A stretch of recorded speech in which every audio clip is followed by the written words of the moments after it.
3 साल हो चुके थे बेटे का अपने घर छोड़कर विदेश में बसे हुए। इन 3 सालों में बूढ़ी माँ और ज़्यादा बूढ़ी हो गई थी। 75 वर्ष की उम्र में माया देवी की याददाश्त काफ़ी कमज़ोर होती जा रही थी। उन्हें रोज़मर्रा की चीज़ें याद ना रहती, लेकिन जो उन्हें हमेशा याद रहता वह था उनका बेटा। दिन हो या रात, एक पल भी ऐसा ना होता जब उन्हें अपने बेटे की याद ना आती। दूसरी तरफ बेटा, जो साल भर में कभी कभी एक बार अपने माँ को फ़ोन कर लिया करता और हमेशा इतनी जल्दी में होता कि मुश्किल से 1-2 मिनट से ज़्यादा बातें भी ना किया करता। फिर भी यह बूढ़ी माँ उसे याद करती रहती है और टकटकी लगाए अपने बेटे का इंतज़ार करती। एक दिन बेटे का विदेश से फ़ोन आया।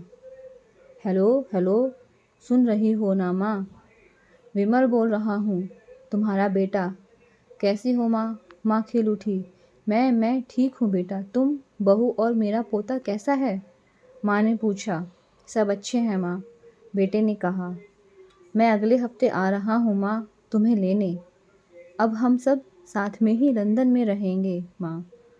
तुम्हारी बहू कह रही थी माँ को यहाँ पर लेकर आओ, बेचारी अकेली वहाँ परेशान होती होगी, बेटे ने कहा। माँ का बूढ़ी सूखी आंखें आंसुओं से भीग गईं। उसके कमज़ोर शरीर के नस नस में खुशी की लहर दौड़ गई। बेटे और बहू का अपने प्रति प्रेम देखकर माँ का मन खुशी से भर आया। बेटे ने आगे कहा, माँ तैयार रहना। माँ, मुझे ज़्यादा दिन छुट्टियाँ नहीं हैं। जिससे जितने पैसे लेने हैं लेकर रखना।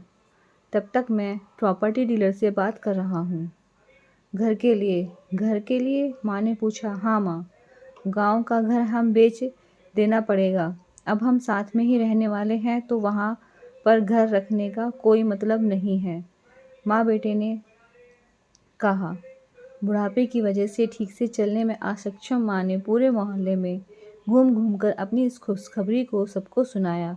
कभी सभी को खुशी हुई। सबको लगा माँ जी के आखिरी दिन अपने परिवार के साथ खुशी से बीत जाएंगे। घर वापस आकर माँ ने अपने घर के कोने कोने को ऐसे देखा जैसे वह अपने दूसरे बेटे को देख रही हो। देखे भी क्यों ना, उस घर को अपने बेटे से कम थोड़ी समझा था। अपने पति के साथ 40 साल यहीं तो बिताए थे, लेकिन अब मजबूर थी। बुढ़ापे के आखिरी साल बेटे और बहू के साथ बिताना चाहती थी। दिल पर पत्थर रखकर घर बेचने के लिए माँ तैयार हो गई। आनन फानन में बेटे ने घर को आधे दामों पर बेच दिया। माँ ने ज़्यादा नहीं, लेकिन जिन चीज़ों से दिल लगा था उन चीज़ों को समेटा और बेटे के साथ टैक्सी में बैठकर एयरपोर्ट के लिए चली गई। एयरपोर्ट पर आकर बेटे ने माँ से कहा, माँ तुम यहाँ पर बेंच पर बैठो, मैं सामान और बोर्डिंग पास की जांच करा कर आता हूँ। वहाँ वक्त लगता है और खड़े रहना पड़ता है, तुम्हें तकलीफ़ होगी। तुम यहीं आराम करो, मैं यूँ गया और यूँ आया। माँ बेंच पर बैठ गई और बेटा अंदर चला गया। काफ़ी समय हो गया, बेटा वापस नहीं आया। माँ सोचने लगी, ज़्यादा भीड़ होगी इसलिए देर लग रही होगी। अंधेरा होने को आया, अब तो लोगों की चहलकदमी भी कम होने लगी। माँ को अब चिंता होने लगी। एक कर्मचारी ने आकर पूछा, किससे मिलना है माँ जी आपको? यहाँ पर क्यों बैठी हैं? डरती हुई आवाज़ में माया देवी बोली, मेरा बेटा अंदर सामान की जांच कराने गया है। लंदन जा रहे हैं हम।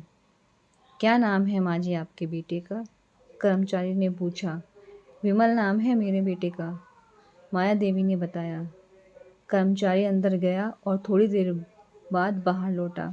उसने माया देवी से कहा, माँ जी, लंदन जाने वाली फ़्लाइट तो दोपहर में ही जा चुकी है और आपका बेटा भी उस फ्लाइट में बैठकर लंदन जा चुका है।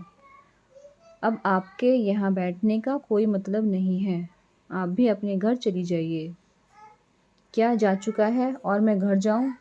घर? माँ की आंखों में आंसुओं के सैलाब उठने लगे। जैसे तैसे माँ घर पहुँची, जो अब उसका था ही नहीं, बिक चुका था। वो वहीं बरामदे में तुलसी के पास सो गई। घर के नए मालिक को उस पर दया आई तो एक कमरा किराए से उसको दे दिया। पेंशन के पैसों से खाना और किराए का बंदोबस्त हो जाता था। दिन बीतने लगे।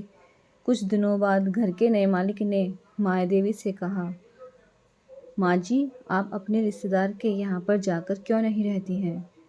इस उम्र में आपके लिए वही अच्छा होगा।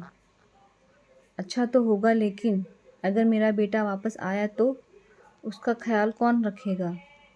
मेरा बेटा बहुत भोला है, उसे अपना ख्याल रखना बिल्कुल नहीं आता। मैं कहीं नहीं जाऊंगी। क्या पता कब उसे मेरी ज़रूरत पड़ जाए, माँ ने कहा। दोस्तों, सच बता रहा हूँ, माँ की ऐसी बातें सुनकर मेरी आंखों में आंसू आ गए। किसी ने सच ही कहा है, पूत कपूत हो सकता है, लेकिन माता कभी कुमाता नहीं होती। दोस्तों, आप सभी से हाथ जोड़कर विनती करता हूँ, अपने माता पिता की जितनी हो सके सेवा करना। उनके साथ कभी बुरा बर्ताव मत करना। धन्यवाद।